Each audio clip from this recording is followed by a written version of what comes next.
जानिए तब ही जीव जग जागा और जब सब विषय विलास विरागा।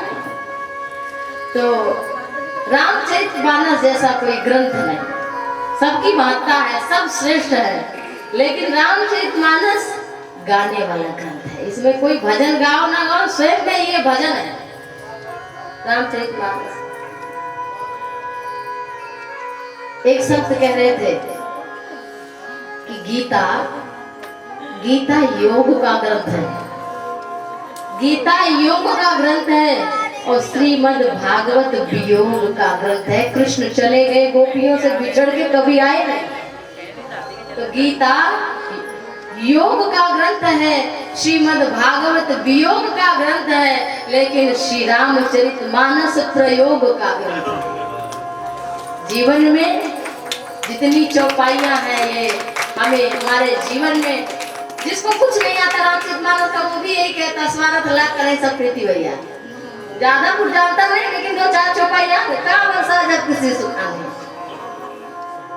जिसको कुछ नहीं आता, अर्थ ज्यादा नहीं जानता, उसका अर्थ पूछो सही पता नहीं होगा कि पूरा अर्थ क्या है, लेकिन वो सहज में बोल देता है का वर्षा जब कृषि सुखाने। तो रामचरितमानस ऐसा है कि जो पढ़े लिखे हैं वो शायद नहीं पढ़ पाते इस ग्रंथ को, हमने देखा है। जो पढ़े लिखे आज की आधुनिक विद्या जो पढ़े हैं वो रामचरितमानस का पाठ नहीं कर पाते, वो कुछ और का कुछ और पढ़ते हैं। तो रामचरितमानस प्रयोग का ग्रंथ है। बहुत लोग रामचरितमानस को बहुत साधारण समझते हैं। एक व्यक्ति छोटा बालक बड़ा ही था, वो गया संत के पास, कहा गुरुजी कुछ सुनाइए, शिष्य बन गया। तो गुरुजी ने कहा कि बेटा राम राम करो, सभी वेदों सारों वेद पुराण का सार है, राम राम करो। अरे गुरुजी कोई बड़ी बात सुनाई। गुरुजी ने कहा रामचरितमानस सुनाता। अरे नहीं गुरुजी कोई और बड़ी बात सुनाओ। गीता सुनाते। हाँ गुरुजी ये चलेगा, सुनाइए। तो गुरुजी प्रारंभ करे अपना कथा, मतलब बोले आज हम महात्मा सुनाएंगे। कथा तो हम कल से शुरू करेंगे गीता की, आज हम महात्मा सुना देते। क्या महत्व है गीता का? तो गुरुजी ने सुनाया सर्वोपनिषदों गाओ दोग्धा गोपाल नंदन। सारे वेद उपनिषद गाय हैं और दूहने वाले कृष्ण। ये इसका अर्थ था। तो समझता तो कुछ नहीं। जब गुरुजी सुना रहे, हाँ हाँ गुरुजी, हाँ गुरुजी बहुत बढ़िया समझ आ रहा है। अरे गुरुजी एक एक शब्द समझ आ रहे हैं। अच्छा तो भैया तो बड़े पढ़े लिखे आदमी, बहुत समझदार। हाँ गुरुजी हमने बहुत पढ़ा। अच्छा जब गुरुजी ने महात्मा सुना दिया तो कहा ये बताओ सब बात समझ आ गई तुमको? हाँ गुरुजी सब आ गई, बस एक बात नहीं समझ आई। क्या? कहा इसमें दो गधा कौन थे? तो गुरुजी ने अपना माथा पीटा, कहा एक हम और दूसरे तुम। ऐसे लोग हम तुम्हें सुनाते रहे, समझते रहे, सब समझ रहे हो, अब इतनी देर से बोल रहे। तो गुरुजी ने कहा दो ही गधे हैं, एक हम एक। दो गधा समझ रहा था, दूहने वाले को दो गधा समझ रहा। तो रामचरितमानस जो है सरल है, सहज है। तो आपने सुना भगवान का अवतार क्यों होता है? भगवान तो मन वाणी से परे है, लेकिन भक्त चाहे तो भाववश भगवान को रूप आकार दे देता है। राम अतर्क्य बुद्धि मन बानी और मत हमार अस सुनहु सयानी। और चरित राम के सगुन भवानी। भगवान शंकर बार बार ये बात कहे, कम से कम 10-20 चौपाई। चरित राम के सगुन भवानी। तर्क न जाहि बुद्धि बलवानी। कोई बुद्धि से राम जी को समझ जाए। अच्छा आप बुद्धिमान, एक आदमी बोला कि हम अगर राम जी के बारे में बहुत पूछेंगे, हमने कहा ठीक है चलो भाई बताते हैं, जो भी आप पूछोगे हमारी समझ में जो होगा बताएंगे। तो बोला अच्छा ना माने भगवान को, तो हमने कहा खुश रह लो ना मान के, हम कहा तुम्हें कह रहे हैं तुम ना मानो, खुश रह तो लो, भगवान को ना मानो। हम कहा भाई तुम्हारा मन, तुम्हारी मर्जी, तुम्हारा शरीर, लेकिन ना मानकर भी तो खुश रह लो। और पढ़े लिखे लोग ज्यादा, धन वाले लोग ज्यादा ही परेशान। तो भाव कथा तो भाव से समझ आती है। संसार के लिए बुद्धि लगाओ और भाव भगवान के लिए। वस्तुतः सारा उत्तर है, कोई ऐसी चीज नहीं है जिसका उत्तर ना हो रामचरितमानस में। तो भगवान का अवतार कब होता है? जब जब अधर्म करने वाले बढ़ जाते हैं। धर्म तो अपने में परिपूर्ण है, वो कम ज्यादा नहीं होता। धर्म का कौन कुछ बिगाड़ सकता है, लेकिन अधर्म करने वाले जब बढ़ जाते हैं तो भगवान शंकर कहते हैं कि ऐसा अत्याचार करते हैं कि करहि अनीति जाय नहीं बरनी, सीधा ही विप्र धेनु सुर धनु। ब्राह्मण, गाय, संत पर धरती पर जब अत्याचार कोई करता है, जब अधर्म अधिक बढ़ जाता है, तब भगवान विविध रूप धारण करके इस भारत भूमि पर अवतरित होते हैं। विविध यहाँ लिखा है विविध शरीरा, तो उसका उत्तर आगे लंका कांड में दिया है कि मीन कमठ सोकर नरहरि और बामन परशुराम बपुधरी। ये उत्तर कि कौन कौन से, तो कुछ का नाम गिना दिया है, बाकी 24 अवतार नहीं, भगवान के तो अनंत अवतार हैं। हम सब भी भगवान के ही तो अंश हैं। तो भगवान कहा कि क्यों करते हैं चरित्र, फिर भगवान रावण के लिए ही नहीं आते। भगवान तो अपने लीला का विस्तार करने के लिए आते हैं। भगत प्रेम बस सगुन सुबुल, और कोई कारण है, रावण का मुख्य कारण नहीं, कारण तो है भगत प्रेम बस सगुन सुबुल। भक्त के प्रेम के कारण भगवान सगुन हो जाते हैं। एक बालक बन जाते हैं, सेवक बन जाते हैं, सारथी बन जाते हैं, पुत्र बन जाते हैं। तो दुष्टों का संहार करते हैं भगवान, देवताओं को देवलोक में स्थापित करते हैं और अपने यश का विस्तार करते हैं। इसलिए कि भगवान तो त्रेता में आए, द्वापर में आए, लेकिन हर समय भगवान स्वरूप से तो रहते नहीं। यद्यपि प्रेम से प्रकट हो ही मैं जाना, परंतु उनके यश को हम सभी गा रहे हैं ना, तो हमें उनकी लीला का बोध हो रहा है। जो उस समय किया था भगवान ने त्रेता युग में, वो हमें कलयुग में पता चल रहा है। इसीलिए भगवान ने अपनी लीला का विस्तार किया। नहीं तो हम लोग करते क्या, आश्चर्य क्या होता, हर आदमी कितना परेशान होता अगर भगवान ना होते तो, अगर उनकी कथा ना होती तो, उनका नाम ना होता तो हम कहाँ जाते। इसलिए भगवान ने तो करुणा की कि जीव को बोध हो जाए, भैया जहाँ से आए हो वही जाना है, ये रास्ता तुमको तय करना है। कुछ समय के लिए प्रकट हो गए हो, ना थे, ये शरीर ना था और ना है। जिस क्षण बोला उस समय का शरीर खत्म, ये खत्म, ये खत्म। मतलब जो एक एक निमिष, जितनी देर में आप आंख बंद कर रहे हैं, खोल रहे हैं, इसका लाखवां, 16वां, 1000वां हिस्सा समझ लो, इतना छोटा छोटा करके समय बीत रहा है। तो ये सब बीत ही तो रहा है। इसमें हमें आत्मबोध हो जाए, प्रेम करना सीख लें, और यही तो मानव जीवन धारण करने का वास्तविक फल है।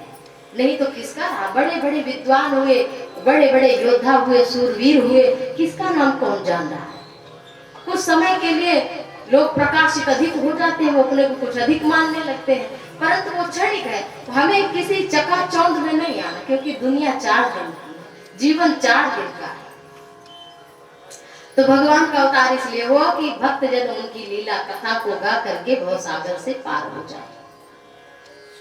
तो एक दो जन्म को कहकर बखान कर कहते हैं कि एक बार की बात है, एक कल्प की कथा, 5 कल्पों की कथा श्री रामचरितमानस में राम जी के जन्म के और रावण के जन्म के कारण। 5 कारण है, 5 कल्पों की कथा। और कल्प जब 71 बार से थोड़ा ज्यादा चतुर्युगी बीतता है, सतयुग त्रेता, द्वापर और कलयुग, ये 71 बार आते और जाते हैं। 4,32,000 वर्ष का कलयुग है, इसका 2 गुना द्वापर है, इसका 3 गुना त्रेता है और इसका 4 गुना सतयुग है। ऐसा 71 बार जब आता है और जाता है तब एक मनवंतर होता है। एक मनवंतर मनु का एक दिन होता है और ऐसे 14 मनवंतर बीतते हैं तो 14 मनु होते हैं। ऐसे समय को कहते हैं एक कल्प, और एक कल्प बराबर ब्रह्मा जी का एक दिन, और इतनी ही बड़ी ब्रह्मा की रात्रि, और इतना जो 100 वर्ष की आयु ब्रह्मा की बीतती है तब प्रलय आता है। तब भगवान एक सहस्र चतुर्युगी जल में शयन करते हैं। उसके बाद जीवों के कर्म के फल स्वरूप उनको फिर से इस धरती पर सतयुग के जिनके कर्म होते हैं वो फिर अवतरित होते हैं। कलयुग का भी व्यक्ति होगा, अगर सतयुग का कर्म किया है उसने तो सतयुग में जब प्रलय हो जाएगा तो सबसे पहले सतयुग आता है, तब उसका जो है जन्म होगा। आगे भगवान कहते हैं कि 1-2 जन्म बखान कर कल्प की कथा में कहता हूँ कि द्वारपाल हरि के प्रिय गौ जय और विजय राम सब सनक सनंदन सनातन सनत कुमार, ये ब्रह्मा जी के मानस पुत्रों में सबसे श्रेष्ठ हैं, सबसे बड़े हैं लेकिन सबसे छोटे देखने में, 5 साल के केवल, और वस्त्र पहनते नहीं क्योंकि छोटा 5 साल का बालक है, कपड़ा पहने ना पहने क्या फर्क पड़ता है। तो एक बार की बात है, भगवान विष्णु के वैकुंठ धाम को सनक सनंदन सनातन सनत कुमार चले जाते हैं। भगवान के द्वारपाल खड़े हैं, उन्होंने लगा दिया डंडा, आगे नहीं बढ़ना क्यों, अरे नंग धड़क बनकर आए हो, ऐसा हम तुम्हें जाने देंगे। प्रोटोकॉल का आपको यहाँ सब पालन करना होगा, ऐसे नहीं आए सीधे घुस गए, ये वैकुंठ है। स्वर्गादि नाराज हो गए और श्राप दे दिया कि 3 जन्म तुझे वचन प्रवाना, 3 जन्म के लिए तुम राक्षस हो जाओ। इतना सुनते ही भगवान बाहर निकल कर आए और भगवान ने कहा कि यदि कोई ब्राह्मण का संत का अपमान करता है तो वो भले ही मेरे हाथों से हुआ, वो मेरी बाजू, वो मेरा हाथ हो, मैं उस हाथ को भी काट कर गिरा दूंगा यदि ब्राह्मण का संत का अपमान हो जाए। और भगवान ने कहा कि हमारी इच्छा से हुआ और 3 जन्म के लिए कहा, इसलिए पहले तो श्राप ही दे दिया था।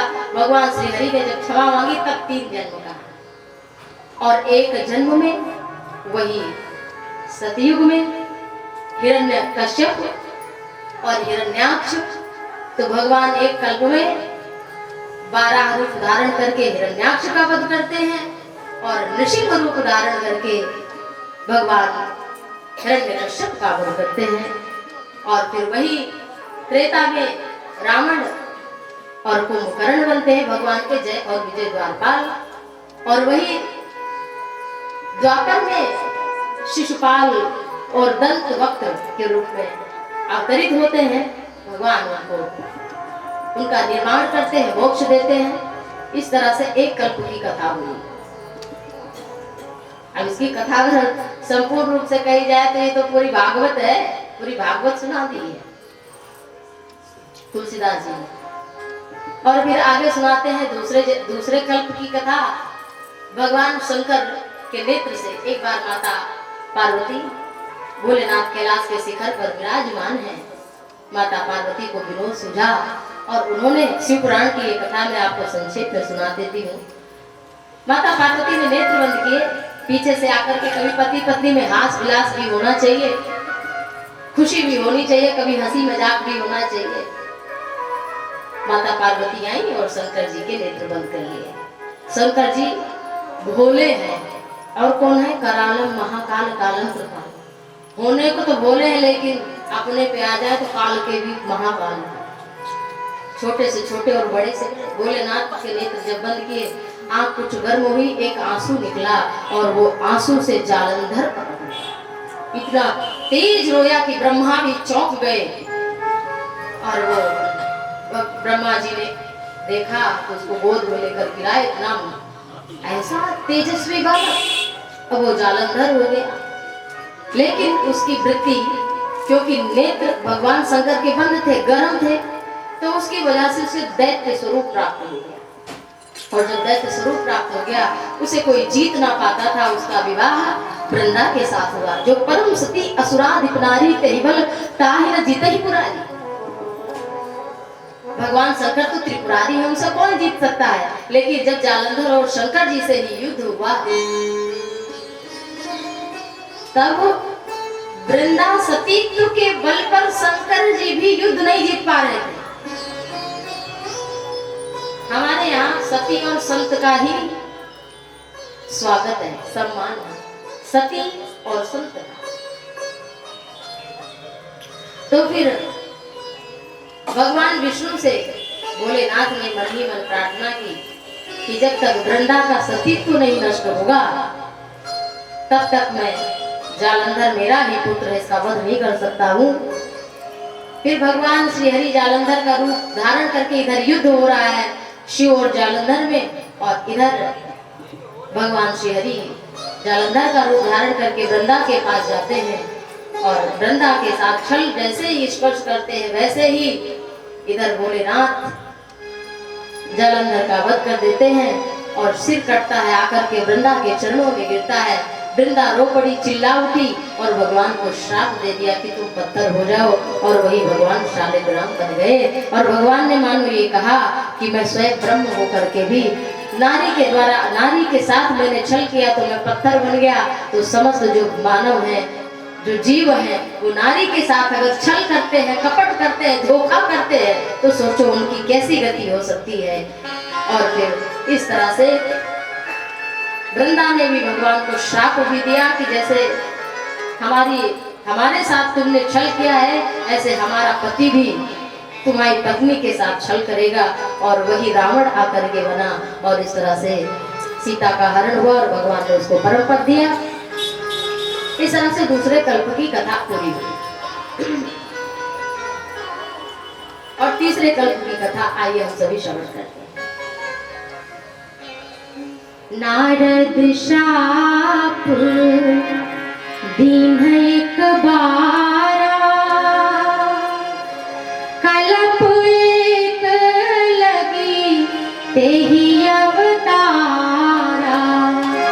नारद शाप दीन एक बारा, कलप एक लगी तेहि अवतारा।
तीसरे कल्प की कथा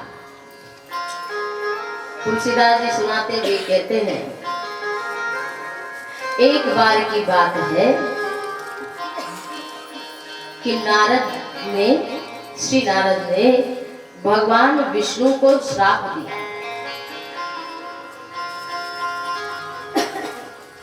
माता पार्वती ये सुनकर के बड़ी चौंक जाती है कि भगवान को एक संत ने श्राप दे दिया। जिनका भजन करें, जिनके आश्रित हो, उन्हीं को श्राप दे डाले। जो हमारा आराध्य हो, पूज्य हो, उसी को आप शब्द कह डाले। तो माता पार्वती अपराध कहती है, का अपराध रमापति कीन्हा, जबकि भगवान में गलती ढूंढ रही है वो। अब ये कहा कि नारद जी ने एक बार भगवान को श्राप दिया, लेकिन वो ये नहीं कहते कि नारद की क्या गलती थी, मतलब भगवान को क्यों श्राप दिया, बड़ी गलती करी। लेकिन नारद जी पार्वती माता के गुरु हैं, तो गुरु भक्ति इतनी उनकी दृढ़ है कि अपने गुरु में दोष नहीं देख रहे हैं। वो कह रही है कि भगवान ने कहा अपराध रमापति कीन्हा, ऐसा क्या काम कर दिया था भगवान ने, जबकि यहाँ गलती नारद की है, भी आप कथा सुनेंगे। लेकिन वो पूछते हैं कि क्या अपराध रमापति कीन्हा, मतलब गुरु निष्ठा कैसे होनी चाहिए, गुरु प्रेम कैसा होना चाहिए, गुरु के वचन प्रतीति न जाए। ये माता पार्वती के ही वचन, सपने वो सुलभ न सुख सिद्धि तेरी, उसे स्वप्न में भी सुख सिद्धि की प्राप्ति नहीं हो सकती। तो कहा का अपराध रमापति कीन्हा। और जो दो कल्प की कथा सुनाई उसमें विस्तार नहीं पूछा है, और ना शंकर जी ने विस्तार किया। जितना प्रश्न पूछा उतना कि अगर इनका मन होगा इसमें तो हम इसको सुनाएंगे कथा, लेकिन वो नहीं पूछा दो कल्पों की, 3 कल्पों। इसको पूछ रही है माता पार्वती की, नारद जी का जो प्रसंग है ये हमें विस्तार से सुनाइए। यह प्रसंग तो मोहि कहाव पुरारी है, बोलना ये प्रसंग तो मुझे पूरा सुनना है, थोड़ा नहीं। मुनि मन मोह आचरज भारी, कि मुनि के मन को माया ने क्या किया, कैसे ये घटना घटित हुई है हमें सुना। सुर नर मुनि को नाही, जय नमो माया प्रबल, अस विचार मन माही, भजहु सदा भजहु महामायापति। तो ऐसा विचार करके कि शिव विरंची कहूँ मोह है गो है बपुरा आन, अस जिये जानी बजई मुनि मायापति भगवान। शिव विरंची और शिव चतुरानन जाही डराही, अब लोहदी हो गई, डरते हैं। जिस माया को हम आप देख के समझते थोड़ा भजन, अरे ये सब असत्य है, मिथ्य है, इसी में अपना प्रसन्न है कि हम कुछ हैं। लेकिन श्री रामचरितमानस में कि शिव चतुरानन जाहि डराही, जिससे डरते हैं, डर जानते हैं ना कि वहां आदमी टिक ना पाए, जैसे सांप आगे भागो भैया, वहां आदमी कोई टिक पाएगा। ऐसे ही शंकर और ब्रह्मा जी भी जिस माया से डरते हैं। ये कथा विस्तार से पूछी तो भगवान शंकर कहते हैं, बहुत ध्यान से ये कथा सुनना, ये कथा हमें भी बहुत प्रिय लगती है नारद जी की। कहा हिमगिर गिहा एक वती पावन, हिमगिरी गुहा एक वती पावन, कहा समीप सुरसरी सुहावनी, समीप सुरसरी सुहावनी, आश्रम पुनीत सुहावा, आश्रम परम पुनीत सुहावा, देखी देवर से मन अति भावा, देखी देवर से मन अति भावा, निरखि शैल सरी विपिन विभावा, निरखि शैल भयउ रमापति अति अनुरागा, भयउ रमापति अति अनुरागा, भयउ रमापति अति अनुरागा।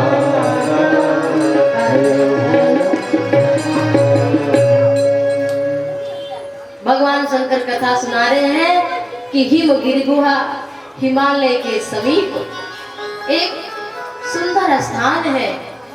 नारद जी आकाश मार्ग से विचरण करते हुए श्रीमन नारायण नारायण करते जा रहे हैं। अपने मन को नारद जी के साथ रखो। नारायण नारायण करते हुए आकाश मार्ग से चले जा रहे हैं नारद जी। हिमालय के पास जब पहुंचे तो उनको इतना अच्छा लगा, इतना बढ़िया लगा कि यहाँ तो भगवान का ध्यान करने का मन हो रहा है। और नारद जी आकाश मार्ग से नीचे उतर आए। वह समीप सुरसरी सुहावन, सुंदर गंगा जी वहां से कल कल करती हुई बह रही। और दक्ष का दिया हुआ श्राप भी मिट गया। दक्ष ने श्राप दिया था, सुमिरत हरि श्राप गति बाधी और सहज विमल मन लागी समाधि। सुमिरत हरि श्राप, दक्ष ने एक बार नारद जी को श्राप दिया था। क्या श्राप दिया था? कि तुम एक जगह कभी ठहर नहीं पाओगे, एक जगह कभी रुक नहीं पाओगे। अब नारद जी है विरक्त और दक्ष है गृहस्थ। देखना भाई गृहस्थ में कितनी क्षमता है। एक गृहस्थ ने विरक्त को श्राप दे दिया। दक्ष के कई पुत्र हुए तो उनको ऐसा ज्ञान दिया, भागवत में कथा आती है कि वो सब विरक्त हो गए। 10,000 पुत्रों को विरक्त मार्ग में लगा दिया। और जब वो दक्ष ने कहा बेटा जाओ गृहस्थ आश्रम स्वीकार करने से पहले तपस्या कर लो। अब वो सब तपस्या करने गए, लेकिन जब तपस्या करके आए तो तपस्या का फल गृहस्थ की फांसी थोड़ी ना, भगवान है। तो देवर्षि नारद पहले मिल गए और कहा क्या करोगे घर में जाकर के। अरे पत्नी थी तो राम जी को भी रोना पड़ा जंगल जंगल। क्या रोना धोना, चलो भगवान का भजन करे तो भजन ही कर। अब घर में क्या फंसोगे, इतनी तपस्या के बाद फिर घर लौटोगे, बड़ा बवाल है वहां। नारद जी की बात मान गए, सब चले गए। एक बार हुआ, 2 बार हुआ, ऐसे 2 बार दोबारा भी किया नारद जी। तीसरी बार तो दक्ष को जब पता लगा तो बड़े क्रोधित हो गए और श्राप दे दिया कि तुम एक जगह ठहर नहीं पाओगे। और नारद जी देखो कैसे है, संत है। क्या नारद जी में तपस्या नहीं थी? वो चाहते तो उल्टी भाषा में जवाब देते, वो उनसे ज्यादा श्राप दे देते। तो गलत तो काम किया नहीं, बढ़िया काम किया था, लेकिन श्राप दिया नहीं। श्राप केवल स्वीकार किया, प्रसन्न हो गए कि ये तो आपने श्राप नहीं दिया, हमको आशीर्वाद दिया। सियावर रामचंद्र की।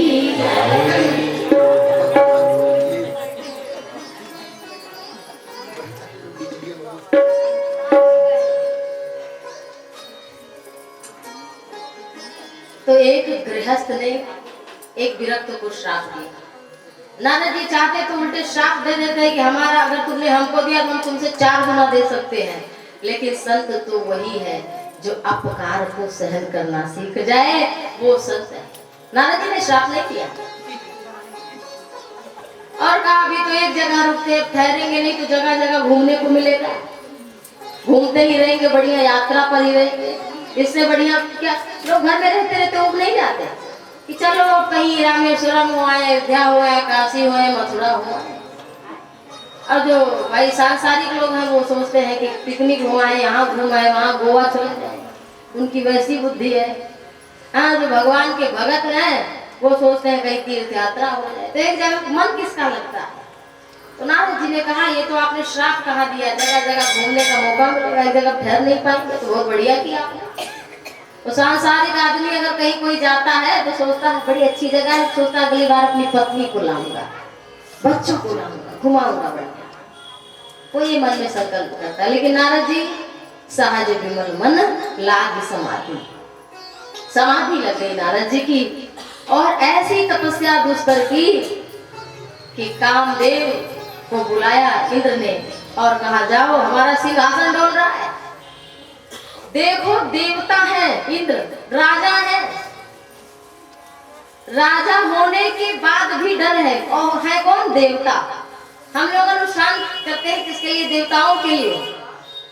लेकिन देवताओं में भी भैया डर है। रावण से सब भागे फिरे, हिरण्यकश्यप से सब भागे फिरे, हिरण्याक्ष से सब भागे फिरे, हाँ? और क्या से क्या नहीं, वो सब डरे खुद ही पड़े थे। तो डर अगर जीवन का निकालना है तो भगवान की शरण ग्रहण करें। और फिर इंद्र के कहने पर काम आया, बहुत प्रकार से अपना प्रभाव दिखाया, साक्षात काम रति के साथ में। लेकिन काम कला कछ मुनि ही न व्यापी। क्यों? एक आदमी ने कहा कि आज लोग गोली चला रहे थे, हम पे कुछ दुश्मन आ गए थे, लेकिन हम मरे नहीं। कहा भैया बड़े बहादुर आदमी हो, गोली लगी तो भी नहीं मरे। अरे बात तो सुनो पूरी। हाँ क्या आगे बताओ तभी तो सुनेंगे। तो कहा भैया ऐसे थी कि हम किले के अंदर थे, किले के अंदर थे इसलिए गोली नहीं लगी। तो ये भगवान का जो भजन रूपी किला है उसके बीच में थे नारद जी। लेकिन नारद जी ने अपना समझ लिया कि हमारी तपस्या का फल है। अच्छा काम बहुत लोग करते हैं, लेकिन अभिमान से एक आध बच पाते हैं। थोड़ा सा अच्छा, थोड़ा सा कुछ कर लेंगे तो अभिमान आ जाता है कि हम कुछ हैं। एक आदमी का स्वभाव हो गया था, जिसे देखा तुम बड़े गधे हो, बड़े गधे हो। एक दिन गधा ही सामने आ गया, नीचे मुंह करके जा रहे थे, आप तो आप ही है, आप क्या? स्वभाव था उसका गधा कहने का। तो अभिमानी व्यक्ति। अब नारद जी के सामने काम भी नतमस्तक हो गया, तब फिर अभिमान आ गया नारद जी को। नारद जी उठे और कुछ दिन तक अपने पिता ब्रह्मा जी के पास रहे और फिर भगवान शंकर के